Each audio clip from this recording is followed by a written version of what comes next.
This video was brought to you by the lovely members of my Patreon. I deserve so much more than a guy who's gonna make me hide in the backseat of his car. I deserve so much more than being with somebody who's ultimately ashamed of people knowing that we're together.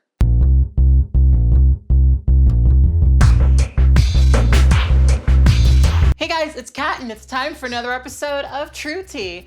Thank you so much for joining me here for yet another episode. I appreciate those of you guys who come here every single week to have a brew of tea with me on this channel. We upload these videos every Tuesday at 6 p.m. Pacific Standard Time, and these videos also go up way ahead of time on my Patreon for my $5 members. So if you're ever interested in seeing True Tea ahead of time, definitely would suggest you support me on Patreon, because that is the way to get access to all my videos as they go up.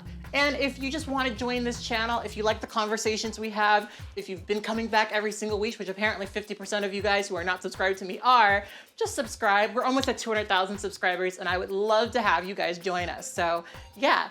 Anyway, how are you guys? I have been interesting. I've definitely been having an interesting time. This is day 3 twist out hair. And I think it's been holding up pretty well. I actually just bought a bucket of the Cantu coconut curling cream and I'm really enjoying it. It's like, I know a lot of people don't like Cantu, but I love Cantu, at least that particular product. Cannot vouch for anything else, but I really, really like that one product. So yeah, that's how I've been doing, mostly just messing with my hair and working. What have you guys been up to? Anything new? Let me know in the comment section below. Anyway, we're gonna be having a conversation about down low men. And as you see in my hand, I've got a cocktail because I feel like this is gonna be an interesting conversation that's gonna go in a lot of different ways. So let me take a swig of this and then let's get into the conversation. Let's talk about down low men. Now, one of the reasons why I want to make this video is because on my video that I uploaded recently about what I learned about interracial relationships while in quarantine, I got a comment from somebody that was something along the lines of, well, let's be real, who do you date? You can't date straight men, you can't date gay men, so who you end up dating is down low men. I actually, going through all of my videos, have realized that I don't really have any videos talking about my interactions with men who are on the down low. And that's actually really interesting to me because when this channel was in its infancy, most of what I was talking about were my experiences with down low men. I used to come home, turn on my computer, and just vent to the computer about all of my shitty dating experiences. And so many of them were with men who were on the down low, but my life is very different now. I understand that when I make videos about my dating life, I am opening myself up to your opinions and critiques and feelings about my dating life. But I have to be really honest with you guys and say that it's been a little frustrating for me to sit here and verbatim just explain what my life experiences are and to have people tell me what they are instead.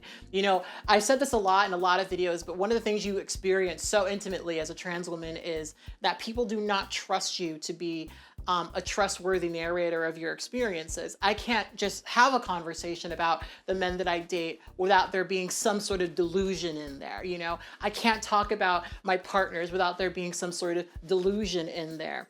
And that particular comment bothers me because I very much don't date men on the down low. But I'll be really real with you guys. I'll be very, very transparent with you guys and say that I have actually been quite scarred by men who have dated me while being on the down low. So I have a lot to say about it. So that's what we're gonna be saying in this video. I feel like this is a really important distinction to make before we get too deep into this video. Now, my experiences are my experiences. I can't speak for every single transgender woman, but in my personal experience, there's a really distinct difference between men who are on the down low and are gay and men who are on the down low and are also attracted to transgender women, right? Now, if you're a gay man on the down low in a relationship with a cis woman, that usually means that you're not being honest with that cis woman. You're not being honest about your sexuality. You're not actually being real. You're wasting her time, her energy, her emotions, her body, violating all these different other things. And that's kind of why it's wrong and fucked up. With men who are interested in trans women, it's a little different because most men who are interested in transgender women are mostly interested in cis women. The big reason that I've experienced that most men don't tell their partners that they're interested in transgender women is because they are afraid of losing those relationships. Further than that, most of these men are never going to be in a situation where they're ever interacting with a trans person. Trans people are so rare that most of these men are never, ever, ever, ever, ever going to be in a situation where they even have the chance to sleep with a transgender woman. So that all being said, knowing the statistics, would it even make sense for a guy to bring it up? Especially in the situation where they could potentially lose a relationship.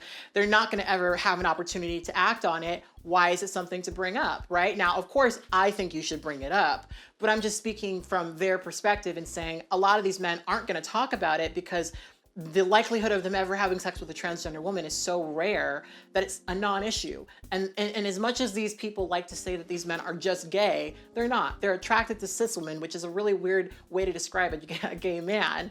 And so it's not important enough for them to bring up. It's not important enough for them to talk about. I'm polyamorous, so I personally don't have a discomfort around men who are attracted to me, and also people who have different genders than mine. That's not an issue for me, especially as somebody who prefers dating men who are bisexual and pansexual. But at the same time, I will say that I do think that if that's not what you like, that's not what you like. I don't think you should date somebody who is into shit that you're not comfortable with for woke points, you know? So as much as I think, you know, there is some unpacking to do with rejecting a man who's interested in transgender women, I think that if you are a cis woman who feels that way, you are entitled to feeling that way, as wrong as I may think it is, right? So what does this mean for a lot of these men, right? This means that a lot of these men, because transgender women are not common and do not, you know, actually, you know, occur very frequently in nature, they go on the internet and they look for transgender women and they seek them out, even if they're in relationships. And this is where we will begin our story. So, I used to be a dirty, dirty, dirty little Craigslist rat. I used to post on Craigslist all the fucking time. I think I posted a lot on Craigslist because, you know, as a trans girl on the internet, I mean, even though Craigslist is terrible and it's not a place where I would just tell anyone to post and go,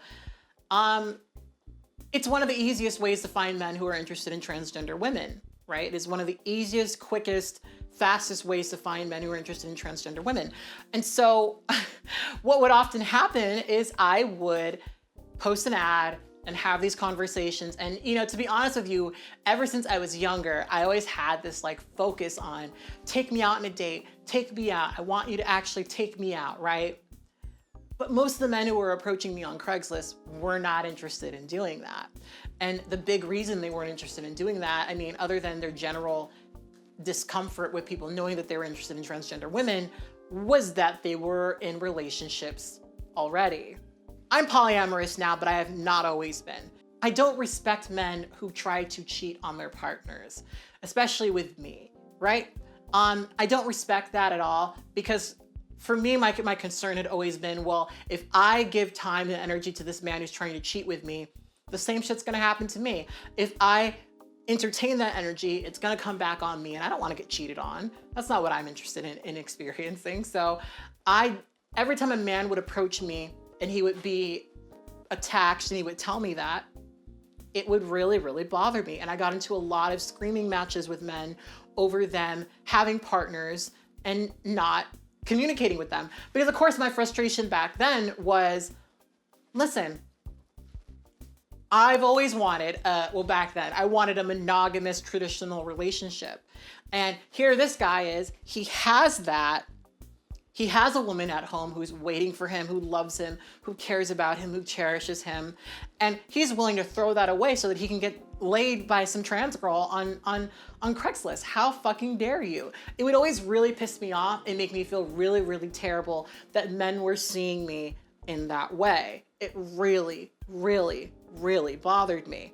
Now, like I said, I have honestly been very scarred by a lot of those experiences because it has made me, I don't want to say bitter. To this day, even though I haven't really interacted with a lot of DL men, I definitely have raked men over the coals in ways that I should not have, because I still had in the back of my mind, oh, this man who's actively expressing attraction to me, he has to be some, type of down low. He can't just like me. So let's tell a story about one of these Craigslist guys.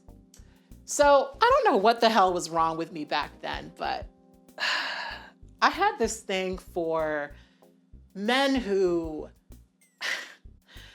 smelled like cigarettes, drove pickup trucks, and their breath smelled like Jack Daniels. I think it was because I was raised very Christian.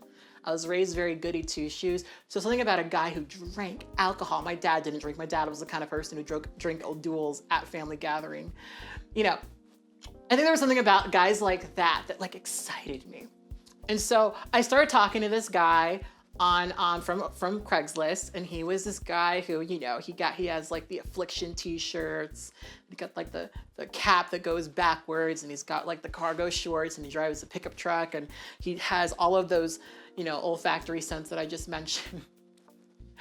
And I was really, really, really kind of excited to connect with him. He lived in Valencia.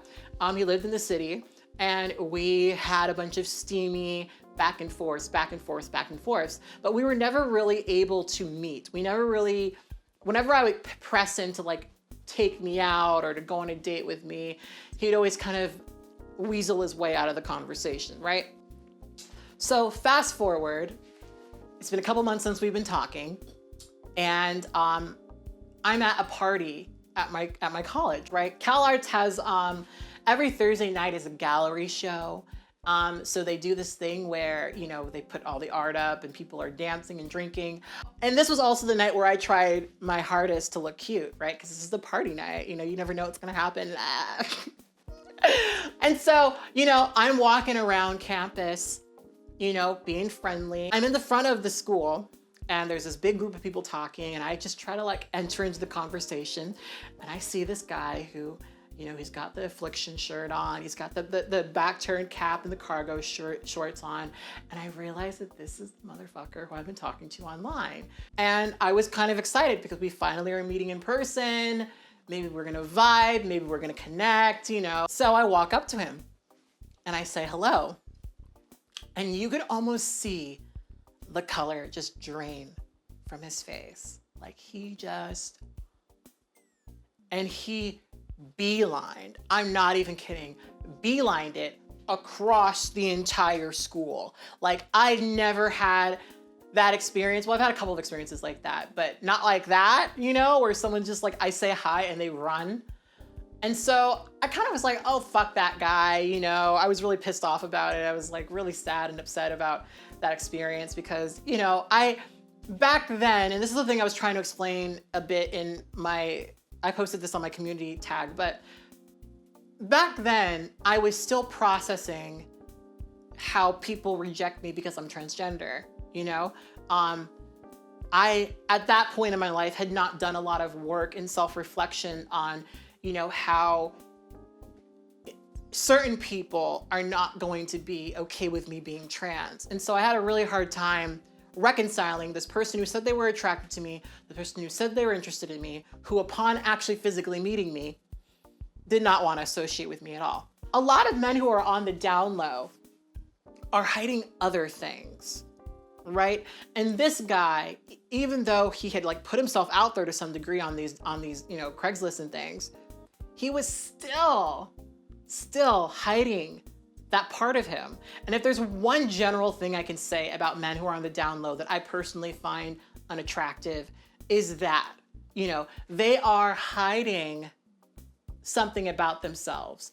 And as somebody who has worked very, very hard in their life to be honest, to be upfront, to be true to who I am, to always walk in my truth and to not deny who I am, I find it really hard to connect with men who are hiding, right? And here's the thing. A lot of men on the down low identify as heterosexual. Because trans women are women, regardless of how some people may see it, trans women are women. And because of that, the vast majority of men who express interest in us are going to be heterosexual. That's just what it's going to be. Even men who know that we're trans are going to be men who identify as heterosexual. Now, I personally don't like to date men who ID as heterosexual because of my previous experiences with down low men. Now, there really is a subset of men who ID as heterosexual who are not shitty, who are not abusive, who don't treat, trans women incorrectly. Those men do exist, but the vast majority of them, the vast majority of them are so invested in protecting their image of heterosexuality that they will require me to lower myself, to hide myself, to not be who I am so that they can feel comfortable. I'll tell you guys another story in Valencia. Another Craigslist date, right? Meet up with this guy. I think I'm gonna go on a date. He was this really handsome Latino guy, very brown skin, very, very muscular and cute and sexy. And I could just be no more excited to go on a date with this guy. He seemed like a catch. Listen, he had a pickup truck. He had a truck. He was looking real good with his truck. He had a truck and I was attracted to him. I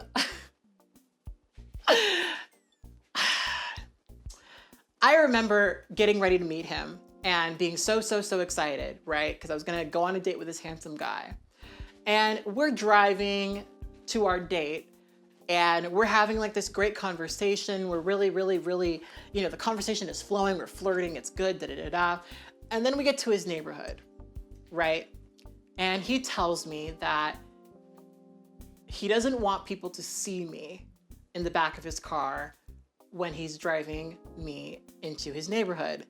So what he has me do is get back in the back seat of his car and lay down on the bottom of the floor so that no one can see me when he's driving me into town. Now, I don't know if you've ever been inside of a pickup truck, but that little back seat of a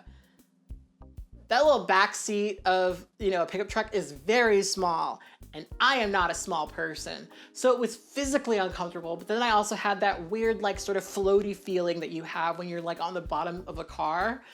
I don't know if you've ever been on the bottom of a car, but if you have, you know exactly what I'm talking about. It was just a very, very, very, very, very uncomfortable feeling, right? And I don't think I've ever felt more demeaned than in that exact moment, He was ashamed. And I just met this guy.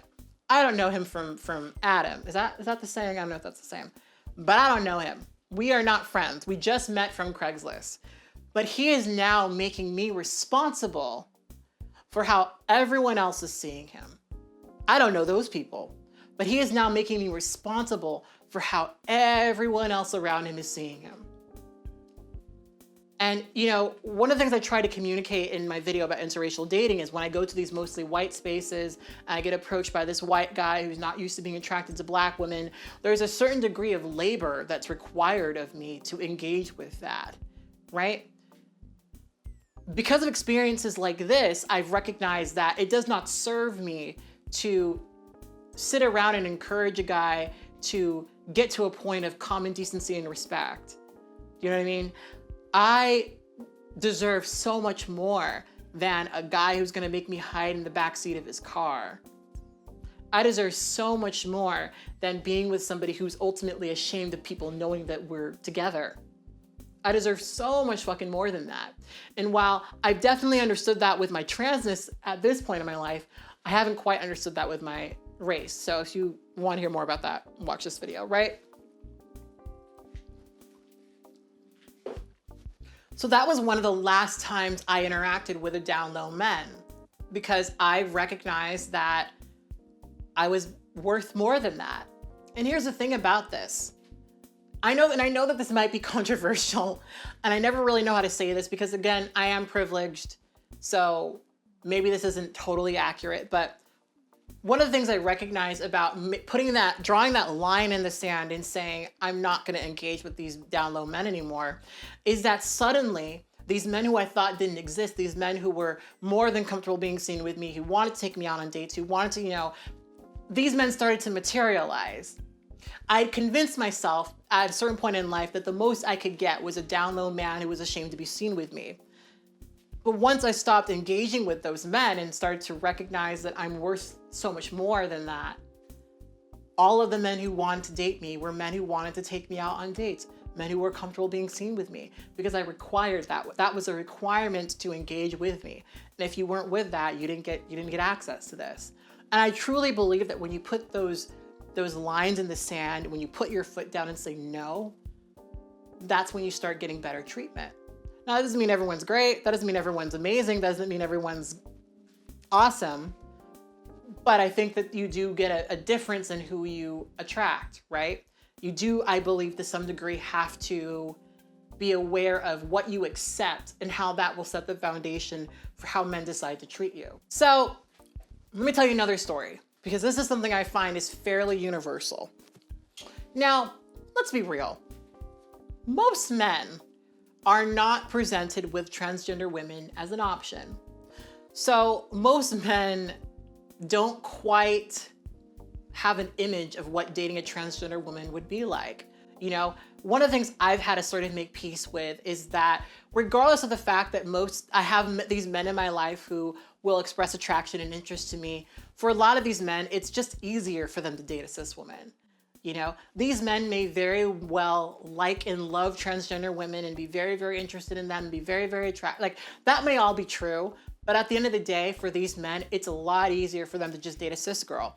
But there are some men who, they do choose cis women, but they can never get their minds off of transgender women. And when I was younger and dealing with a lot of down low men, I dealt with a fair amount of men like this. Men who have been secretly pursuing transgender women for decades, right? Who put most of their adult relationships on the line for decades because deep down in their soul, deep down in their heart, they wanted to have a relationship with a transgender woman. But because of their own insecurities, their own paranoia, and then let's be fucking honest, sometimes how hard it is for them to meet and then find a compatible transgender woman, it's just been easier for them to form relationships with cis women. So, one of the common reasons that people like to give me, I don't know why people like to tell me this, because listen, I'm aware. When I've talked about men rejecting me, sometimes people like to tell me that, oh, well, it's because, these men want children. That's why. And it's understandable that they would want children. It's understandable that they would want that. Listen, when I bitch and moan about this shit, I'm not complaining about the people who aren't attracted to me. I wish people would get that. If someone's not attracted to trans women and that is just the line in the sand, that's not what they're about, I can accept that. I can totally accept that. I'm not interested in convincing a man that I'm worth it. I'm really not. But what does bother me is when I know they like us, I know they're interested in us enough to put their families on the line, but they have a hard time admitting it. That or they will pursue us consistently and they'll make us feel bad for shit we can't change, knowing good and well that they want to be over here than over there, right? So, tell you a quick story. When I was in Valencia, met this other guy. This guy drove a pickup truck. Maybe it's the pickup trucks that are the problem. He had a soul patch though. He was a little bit different than your standard bro. We're in the middle of Valencia, but he was a little bit more of an ocean kind of bro. What was wrong with me? What was my taste in men? Ugh. So this guy, him and I talked a lot online. We met on OkCupid. When we met, this was during a time in my life where I was starting to recognize that I was passable, in quotations. I was starting to recognize that men did find me attractive, that there were men who did want to take me out. I started having an OkCupid account because I was hungry and I wanted men to take me on dates and pay for it. You know, this is when I was 19, 20. Those were some interesting years. Very, very troublesome, dangerous, naughty years. Maybe we'll talk about it sometime. But I was starting to get used to men taking me out at this point. I was starting to get used to it. So I had an OkCupid account and I met this guy and we were talking every day. We were vibing every day. We were really, really, really connected. And I really, really liked him. He was cute, he was sweet, he was nice. And there was this bar that used to be behind Cal Arts, this bar that was off campus. And every time you wanted to like get away from Cal Arts, you could walk to this bar. And I would often go to this bar because it was, I've always kind of enjoyed engaging with the townsfolk. And so we made a date to go to this bar and get a drink. And I remember getting ready for this date. Girl, back then, it was all a struggle. It was all a struggle. Of course, my skin was a lot better. I mean, I have good skin now, but I would wear this like grease paint makeup that I found on the floor. It's a whole mess. And like this one terrible push-up bra that I had, the first push-up bra that I've ever owned. And I remember getting ready and putting all this time and energy into getting ready for this date. And I sat at the bar for like a good, well, not at the bar. I was too young to actually go to the bar, but I could get into the bar because I looked old enough, but I couldn't like actually go to the bar. You know what I mean? And it's also a restaurant, so I could, you know, half sit at the bar, kind of, just couldn't drink. But I remember sitting there and waiting for him and waiting for him and waiting for him and waiting for him. And he never showed up. And I was devastated. And I went home and I got this long ass text on my phone. And this text was him telling me that he couldn't go on a date with me because he wanted kids. And he wanted to be able to, you know, have that future, and he couldn't have that future with me. Now, I'm a reasonable person, and I don't think it's unreasonable for somebody to want kids. He told me he was a very family-oriented guy. And I said, hey, I guess I get it, but it still hurt. I mean, I remember filming a video for this YouTube channel of me crying over this guy. Oh my fucking God. Or I literally came to YouTube and cried about this guy. It was such a mess. And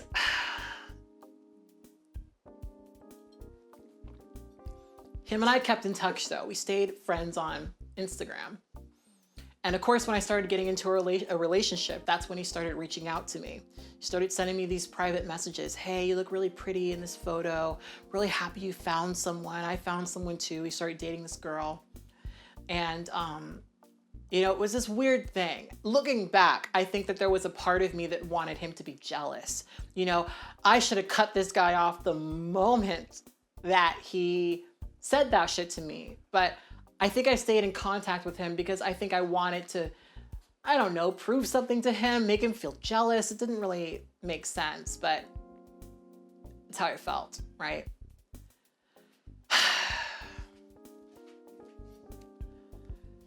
So when I was single again, I broke up with my ex. It just so happened that he was also single.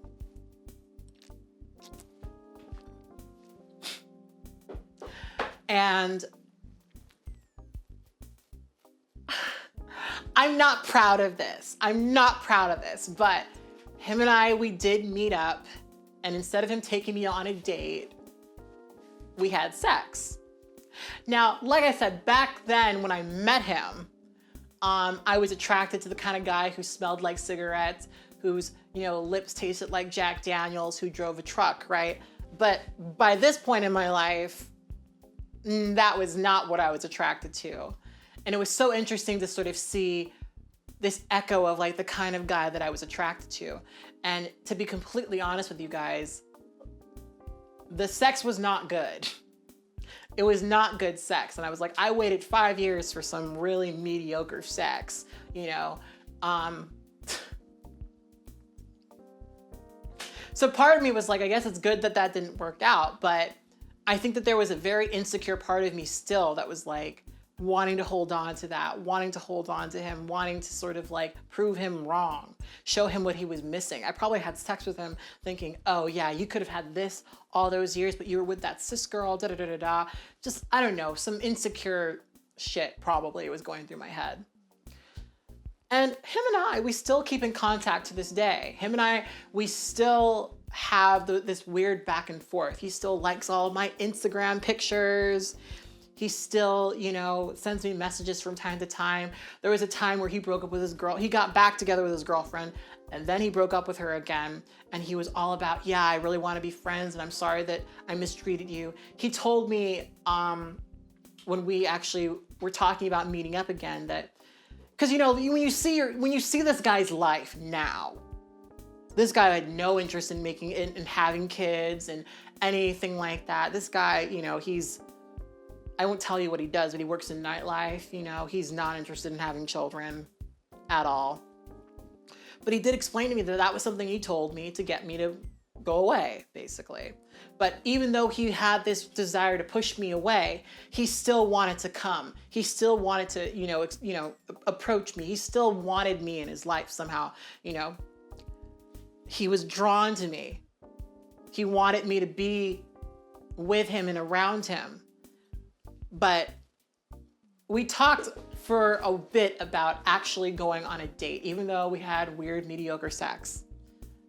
But it never happened. And then of course he got back into a relationship with his girlfriend, and now I think they got engaged recently.